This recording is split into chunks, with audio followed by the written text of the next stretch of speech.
This is Marie.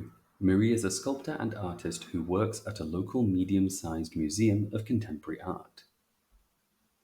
Marie's day to day responsibilities include handling administrative and organizational tasks. The museum employs in total 20 people working on day to day operations. These individuals need to exchange information between themselves on a frequent basis. Aside from the permanent staff, they also work with freelancers on a contract basis, depending on the project at hand. It is therefore no surprise that it can become challenging to get people in the same physical space to work. This is when digital collaboration comes into play for Marie's museum team. In this session, we will brief you on how to name and select digital tools for teamwork, planning, and scheduling, ways to recognize appropriate digital tools for content co creation, identify video conferencing apps to use for institutional purposes, what are some basic behavioral norms in online meetings. So, what do we mean when we speak of digital collaboration? In simple terms, digital collaboration refers to being able to work with people in the way you do when you are in the same physical space with them, but online. This can be done with the use of digital tools that have been created as a result of technological advancements and went on to transform traditional collaboration forever. Digital collaboration comes in the form of online meetings and webinars, online team chat rooms, co authoring documents, spreadsheets, presentations, questionnaires, and so on. Social media, shared task lists or project management software, and email exchanges. Notably, the list is not exhaustive, as problem solvers are creating new technologies as we speak. There are a number of benefits when working through digital collaboration. It offers the opportunity for people to work synchronously and asynchronously from anywhere in the world. It can also save money for the enterprise or organization because you don't need to have a physical space of work, only a stable internet connection. There is a level of flexibility that comes with digital collaboration, which is valuable.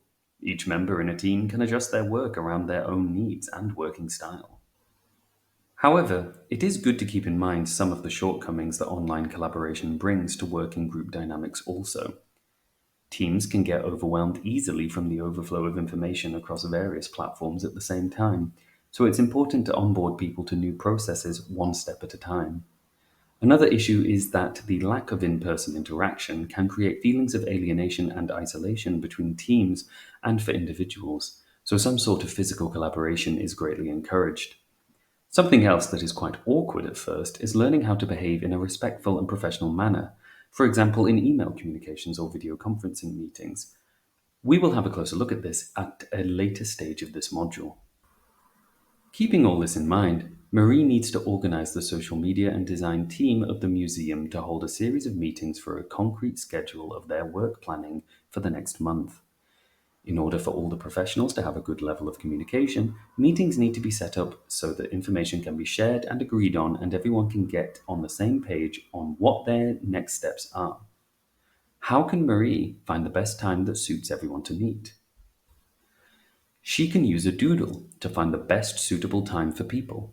Doodle is a website that lets you invite people to a booking page with different time and date slots available that you created so that they can pick which time works best for each participant. In order to create the booking page, she will need to know the following details: 1. How to name the meeting; 2. A short description of what will be covered in the call; 3. Where will the call happen? This means that Marie needs to decide on which video conferencing platform will be used for the call, which we will talk about in more detail in the latter section of this video. 4. The duration of the meeting. 5. The date range in which participants of the meeting need to have their meeting within. 6. The organizer's availability, in this case, Marie, so that she can put different options for the rest of the team to choose when to have their meeting at. After she sent the email, Marie will need to stay cautious on how many people have voted. It is always a good practice to give people a deadline of when they have to reply, usually halfway through that time frame, or a few days before the end. It's good to send a follow-up email to remind everyone to answer the poll to be able to come to a conclusion and organize the meeting. Once everyone has voted which day and time suits them best, Doodle sums up the results and allows the creator of the booking page to see them and go ahead and schedule the meeting. Once a slot is decided, then Marie needs to let everyone know of the time and date of the meeting. She will do so by emailing everyone with the details of the meeting.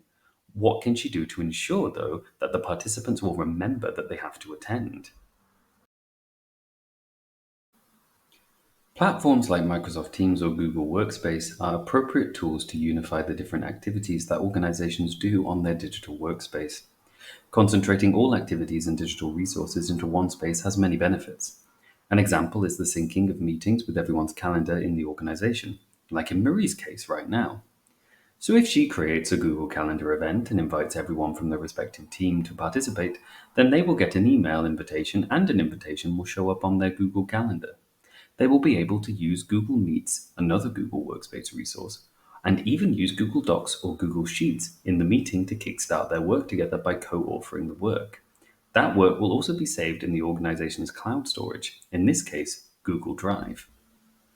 So, what are the benefits of using a digital workspace? Well, there are many, many benefits for unifying your different tools into one. The most prominent ones are that you only need to sign in to a single point, which enhances the security of your data. There is an overall consistency between the applications you use. This consistency is carried on in the different devices you use too, let that be mobile or desktop devices. Also, as mentioned previously, your workflow from application to application merge according to the function of the application, which means that automatically the workspace you are using is running tasks for you, like reminding you about a meeting.